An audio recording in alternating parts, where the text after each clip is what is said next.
Peter Davison, Jemma Redgrave, Sylvester McCoy, Sophie Aldred and Janet Fielding.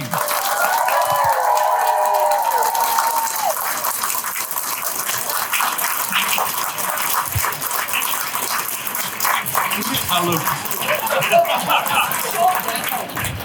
Short people on the sofa.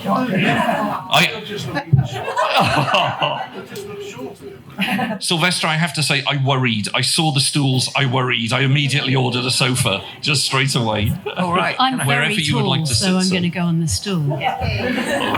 Janet's even taller. Old people. This is it. Got to climb onto this. Wow. The people at the back can't see us. This is fantastic. It's like the power of the Doctor all over again. Look at this. This is brilliant with all the chairs. It's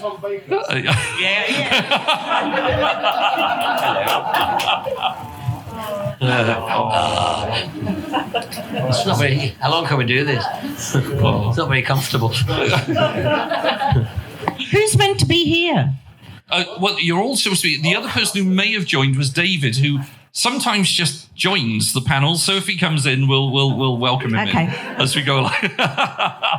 Yeah, that's fine. Oh, That's quite comfortable. Really. is that okay? Yeah. Fantastic. Just Fantastic. don't lean back. The stools and yes, please don't. Please don't. The stools are not that comfortable, especially if you're. Oh, I don't know. Yeah, are they Quite okay? nice, yeah. Could do with one in There's my the strange kitchen. back bit. Yeah. Spend the next 50 minutes talking about the store. Yeah, we would do that. Let's Oh, not my get medical. shoelace is undone. Wait a Oh, minute. no. Shoelace. Sorry, hold everything. Oh, Janet's hold it. shoelace is undone. Everyone else all right? Are we sitting comfortably? Shall we begin? If we're sitting comfortably and our shoelaces Thanks, Pete. Thank you. are all tied, we can begin. It was great to see you all, Power of the Dog. It was absolutely incredible. And to see you all back together again was just amazing. Peter, I loved you. I absolutely thought your performance was amazing, by the way. It was just stunning. No, I just feel the hate emanating from my... Hang on, you were only there for a couple of No, it was hours. a very nice scene between Fantastic. Janet Fielding and myself. I thought it was a very nice... Lot of acting going on. Yeah, a lot of acting. Yeah, no truthfulness at all, just a lot of acting. You were all fabulous. You were fantastic. Thank you. And great to see. Yourselves were also Tegan and Ace back as well. It was just fantastic. It was Thank you. really, really brilliant. We loved were it. in it as well, you know. I know you were. I saw. But no, it was lovely. And I think I spotted an empty chair in that last scene, Yeah, with the computer on it. Yeah. and that was quite something. Yeah. It was quite emotional. Was it emotional filming that? Well, yeah, because Willie Russell is 98, and his daughter was with him because he has dementia, and also you couldn't help but think about people like Lizzie and who are no longer with us, and Mary Tam and Lizzie Slade. Carrie. Yeah. So yeah, it was. But it was lovely as well. We had a really nice day, didn't we? It was really strange because it was like the next morning I woke up and thought to myself, was it all a dream? Because they had dry ice in the room and it was kind of a little bit difficult, a bit hazy, and it was like a dream, wasn't it, Jemma? It was a very emotional day, I thought, and it was, and Jodie came in, didn't she? Yeah. She wasn't called in that day, but she came especially to be part of it, and that made it particularly special. Yeah.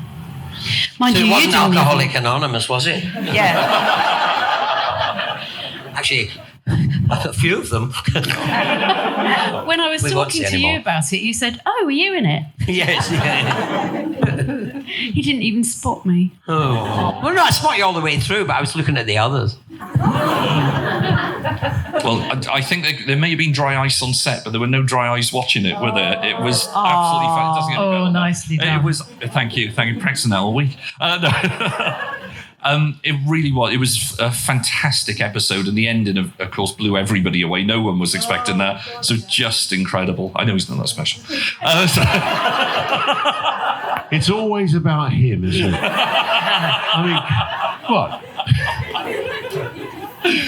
I know we've only got you for a very, very short time here, so we've got a roaming microphone. You guys are going to have loads and loads of questions to put to the panel. So we're going to send the mic around. I do want to make sure we get down the back as well. Lots of people down the back as well, long, thin room. So if you have any questions for the panel, please put your hands up and we will come along. Hello, I've watched the latest episode. I thought it was brilliant, and the feedback that I've seen on the website has been amazing. Will you all be coming back again for the next episode in November next year? No. Sadly, I don't think I remember doing that. I don't remember doing that. But even if we were doing it, we couldn't say we were doing it, could we? Yeah, that's going to make them think we are doing it, and we aren't. And that's not going to work, is it? Now you just set up expectation for an entire year. People are going to be sitting around going, I think Janet meant they were in it. I think we can just safely say no. Yeah, but then they could all write in and protest about the fact that we weren't in it. Yeah. Well, I think that's a very good idea. Yeah. Yes, And then, Peter, you could make something else for us to be in. Yeah. Yes. Oh, well, that's it then. Now. No pressure. All right, now I have to. Because, hands up all those who like the Five Doctors reboot. Oh, okay. I think a sequel is definitely called for. Aren't you going to have your own spin-off series? Is that the idea? I don't know. We don't don't Nobody's know. asked us. Nobody's Listen, told we us. know. You've all come here to ask us questions, and we know nothing. We know nothing. We don't know You know anything more than about we anything. do, like you Yeah. always do. We don't have the answers. So, Gemma, would Kate be recruiting any more companions for that spin-off? Like a unit spin-off, maybe? Well, if somebody could write to Russell T Davies I'm on it. Yeah. I think I'm on it. Yeah. and put serious pressure on, I think it's an absolute no-brainer. It is a no-brainer. And we had a good time, didn't we? The three of us. We had a great time. Yeah. And you did have that line, didn't you? Yeah. Which one? I had at least two. You know, when we were all sitting around in a circle and about you said recruiting. like, Oh, yes. May Yeah. has to work Recruit. for you or something. Yes, Because we all thought, I think everybody sat where, oh, good. I'm glad she's got some work for us. Yeah. So when are we going to get our work? Yeah. Oh, we're working on it. No one else, we can go now, shall we? Oh, there is. Hi, can I just ask Gemma, please? Now that you were sitting with the companions in their first meeting, does that officially make you a companion of the Doctor now? Oh, Yeah, of course. that's a marvellous question. No, I don't think so. But I did get to fly in the TARDIS, which is nearly as good. Nearly as good. Hi, for Peter and Sylvester, how did it feel to finally be back in your costume, but then a new one, like so many years later? But personally, I loved it. I was like crying happy tears when all you guys showed up. I was like, oh my God, they're finally back. I felt fat. Costume didn't fit. Well, there may be a new costume, so mine did fit. Sort of. Yes. It was very nice to be back in it. I hadn't really registered with me because I did Time Crash in 2007, but that wasn't actually in an episode, so I hadn't really registered until it really went out. That was the first time I'd been in an episode. So it was fun. It was fun. Yeah, it was great. Splendid, really. Great fun doing it. When David, Bradley, Colin and I were all together, and it was top secret, and we were in a hotel in Penarth, and the barman said, oh, can I have a photograph with you three? And we stupidly said, yeah, why not? And then he put it up online and we all went, oh my God, why are we here? Oh yes, lies. What lies can we tell? And we told a lot of lies. Meanwhile, Sophie, Jemma and I had spent weeks walking around Cardiff, making sure we were always in a face mask, even outside. We didn't go out for dinner or anything, did we? We didn't do any socialising, you know. No, and every time we walked off set, we had an umbrella, Yep. a workman's helmet, And a dry robe. and a dry robe. But then they announced you were in it, didn't they? A long time before it went out. No, Easter. only April. Well, I mean, that was still. Yeah, it wasn't a surprise. we had to keep it So quiet I don't know why longer. No, that was done but not till Easter. Right, but they're still very secretive. It's not a aren't they? competition. No, I'm just saying. It is for I'm just Peter. saying. I just don't know that we need that level of secrecy about everything. Yeah, I mean, it's not like true. people aren't going to watch because you and Janet were in it. You know what I mean? No, I'm just saying. All of them. You heard that? You know, You heard that? hang on. Didn't you hear it? That I was think nothing. that was a Wait a minute. What I'm saying No. is- If they'd If ever there announced- was a backhanded compliment, that was it. No, you're entirely wrong about that. Did you listen to what I said? Yes, I'm I- saying keep by announcing digging, that you're Peter, in it, keep it will make digging. more people watch it. Anyway, Wouldn't it? I mean, in fact, if they announced that the rest of us were in it, more people would have watched it as well.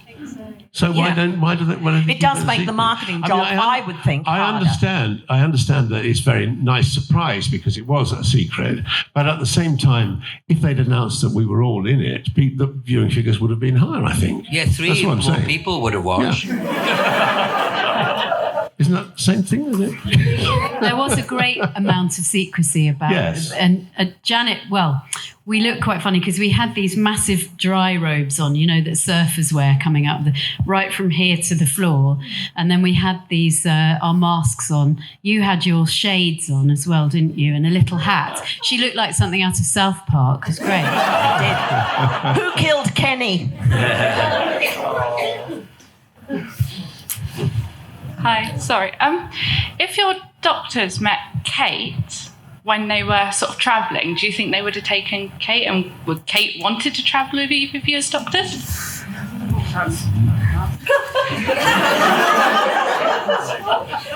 Well, it was Well, a that's put you on the bit. spot, Didn't you right? have the brigadier? Didn't you have? Wasn't Brigadier Lethbridge Stewart? I did a story with Brigadier Yes. Fisher, but he wasn't, So- a regular. It's a one-off. I did as well. I worked with him as well. Yeah. Well, you have an important job to do as There's head of unit. There's a yes. You can't be Military- gibbeting, gallivanting around the universe with the likes of him. Yes, you can. Yes, I can. Military intelligence, a contradiction in terms, really. Oh. No, she has an important job to do, which would involve its whole spin-off series. Her job is to write to Russell T Davies. That's your job. That's my job, yes. And I'm passing it on to every other person in this room.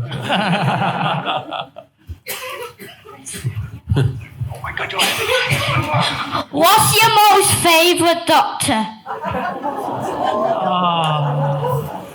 What? Me. What's my? Patrick Troughton. The reason was that he was the first doctor I ever saw. I think it's quite normal that the one that attracts you to Doctor Who stays your most favourite, really. Patrick Troughton and Peter Davison. Oh, what's that?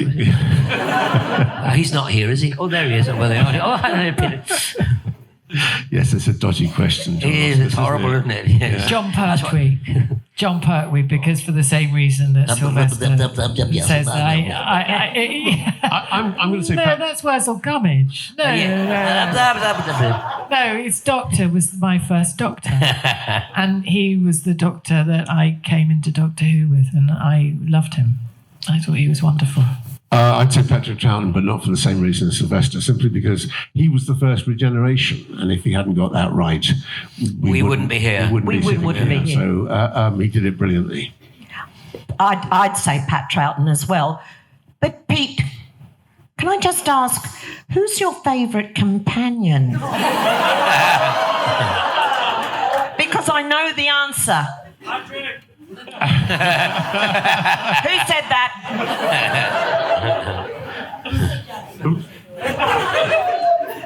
Whoops. Okay. Right, I'm going to say all of them. Because they are just one. Yeah, because they are one person. But I'm with you, Jemma. John Pertwee was my first one that I remember watching, and you do have a special affinity with your first. You do. Yeah. Could you expand on that? But then I don't know. He's more than the Doctor to me. You see, this one. Anyway, back to the Well, not question mention Bonnie. of who your favourite companion is, Pete. I just wanted to Sorry, ask, it's another question, Johnny. Oh, sorry. just wanted to ask if you have a favourite adversary. So whether it was your Doctor or a different Doctor, any particular adversaries that you've seen throughout the whole series, which one really stands out to you as your favourite to all of you? Mine were the Cybermen because they were 6 foot something male models under those. Yeah, they were definitely a favourite. Yeah. Mine are also Cybermen, but not for the same reason. Did you say monsters or you said adversary?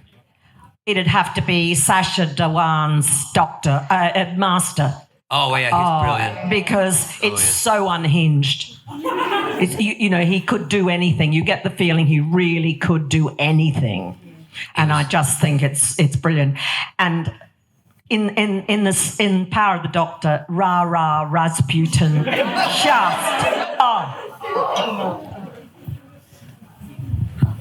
Yeah, I agree.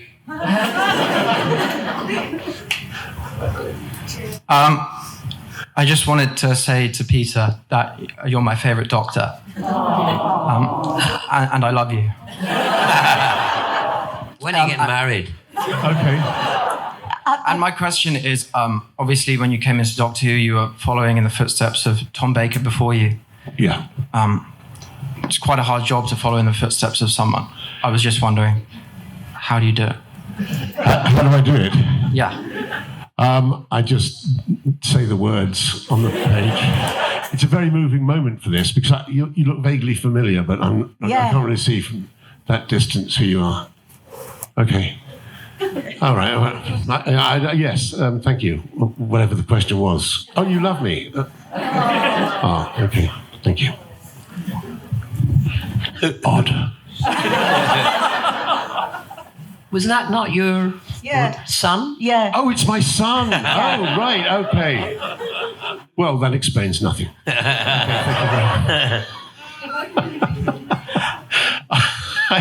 I knew that was coming. I still had no idea how to react.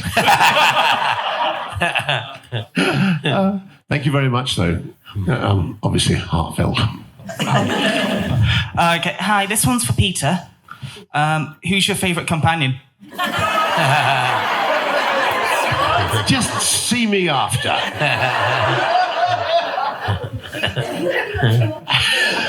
You're going to hit me with your handbag. Handbag? I'm thinking about it. I have been. Oh God. Okay. No, I can't even answer that question because You have answered that question at fan conventions before, and the answer was Billy Piper. But no, that's not strictly speaking. The answer was Rose because I just felt it was the first time that they'd really fulfilled our idea of the companion. That's all. Actually, we had some great as well. companions before. Don't get me wrong, but the difference with Rose was that for the first time they almost turned the thing on its head. You saw the Doctor through the companion's eyes. And that's why I thought that she was the best companion. So in a way, they had interesting companions and wonderfully strong companions, but they were always accessories, And I know that you particularly are desperate. No, she wanted to empower. There was always a problem writing companions, was there not? There was. Get that shovel. That's all I'm saying. Yeah. And I now refuse to dig myself any deeper into this hole. Thank you. You can almost hear the reverse. Sylvester, watch that hole on the way out, won't you? It's quite deep. Hi, my question's for Jemma. Do you have a favourite sort of scene or something that you filmed with Osgood, either in the show or in the Big Finish audios? It's hard to pick a particular scene out because I just love working with Ingrid. I think Osgood is it's just a brilliant creation. I think probably the Zygon episode, name of which escapes me because I always used to call it "Let Zygons Be Zygons." So I think that episode was my favourite. Yeah, this is for all of you combined. What is your favourite quote from your tenure? Ace! It's easy to remember. Run. Who are you calling small? I'm just a mouth on legs. How is it bigger on the inside?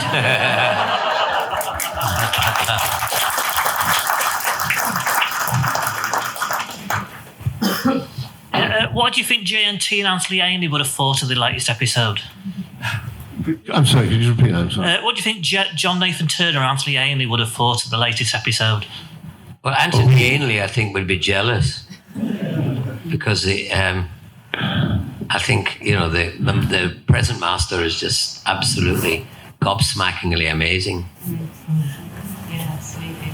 I think John would have loved it because he loved doing those sorts of multi-doctor, appearances episodes, didn't he? I think he'd have really thought it was great and found it great fun. I went to the wrap party dressed as John Nathan Turner because it was a costume party. So I got a jokey, wig and beard from a joke shop, and wardrobe lent me a Hawaiian shirt, and I was amazed at how many people under the age of 35 who were there remembered John, knew who John Nathan Turner was and guessed who I was. She looks great in a beard. I do. She did.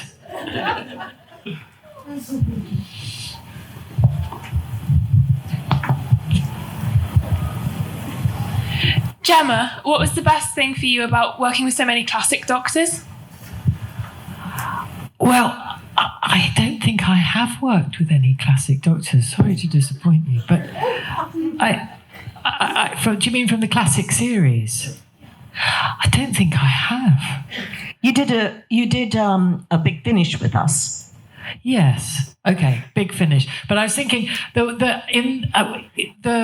50th, Tom Baker was in, and the last one I didn't get to work with either of you. No. So what really is incredibly special to me is that I came in with Matt Smith and then worked with Matt and David and John Hurt. Oh my God, John Hurt, and then Peter. And I didn't think I'd get to work with Jodie, and I did. So I've worked with some extraordinary people and some amazing doctors, and I haven't yet been able to work with the classic doctors, but I'm hoping maybe if there's ever a spin-off, which you're going to write to Russell T Davies about, that it might happen. For Sophie and Sylvester, you were my doctor and companion when I was a wee little one. I don't know if it's a horrendous fever dream, but I remember an episode with giant cats and a circus that absolutely terrified me and stopped me from sleeping for about 3 nights. Oh, good. That was the job we wanted to do. I think you did your job well. What was the one episode that potentially might have terrified you guys as you were growing up? Oh, well, I know which one it was for me. There was it must have been a Cyberman one. When I was little. Can't remember which one it would have been in the 60s, but my mum stopped me watching it for a while simply because of that. Because do you remember the original Cybermen? They had those mouths that clicked open, and then their voice was like that. That's very flat. It sounded really weird. And I was really freaked out. I think car helmet headlamps on really, their head. and the sort of stocking Yeah, mask. stocking mask, yeah. So I was terrified by those. But then, I mean, it's amazing because all those years later, I had my chance to realise that they were male models underneath, and that they were quite easily disposed of with a catapult and some gold coins. So saved hundreds of pounds of therapy. That did. I can't remember the ones I watched all those years ago. But I mean, the Weeping Angels are the ones that terrified me. Yeah. I was in Sweden. I came out of this bookshop and there was a church and I looked up and there was light shining on it and it was a weeping angel. And I tried not to blink as I crossed the road. And I nearly got run over by a car. Hi all. If you hadn't got the part you played, what other character would you have liked to have played? The Master. In Doctor Who? Yeah. The Master. I would have liked to play the Master. Oh. Nice being evil. Missy. She's evil. Yeah. I suppose you'd have to say the Master, wouldn't you? Really? I mean, it's not a lot of choice really there. But it's, unless it was some strange leader of some strange planet you happened to land on. But no, I think the Master is obviously the other. And the devil does get to play the best tunes. Rah rah Rasputin. Well, apart from that. Every time you say Rasputin, I think of Tom Baker. Yeah. Because he played Rasputin. I wonder if they had that in mind when they did that. Yeah, I wonder. Yeah. Just as a hint. Okay, this is going to have to be our last question, I'm sorry. Hiya, for Peter, you are that special. But when did David tell you that he was coming back? Lunch one Sunday. I can't remember exactly when it was. Sunday lunch, and they just, because there were rumours, in the paper, and we were talking about the rumours, and then he just said, well, actually, they're true. But then, of course, I was sworn to secrecy, but I just went around with a smug look on my face for several months. So I can't remember the exact date, but it was ahead of it being confirmed. Yeah. Fantastic. I'm afraid time has caught us up. Even the Time Lords themselves, their companions, and of course the new Unit spin-off series. Please, can you put your hands together and say thank you so much to Jemma, Sophie, Peter, and of course Sylvester.